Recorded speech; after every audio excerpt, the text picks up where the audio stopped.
Mine was something called a teenager. My first day of assignment, I get an urgent call to the education wing. I see my charge, Kim Siegel, sitting in the corner looking ashen.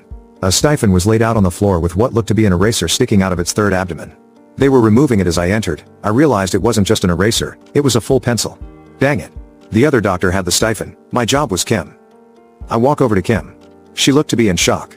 I saw some excrement a foot or so away. What happened there? I threw up. Why? I hurt him. My God, I nearly killed him.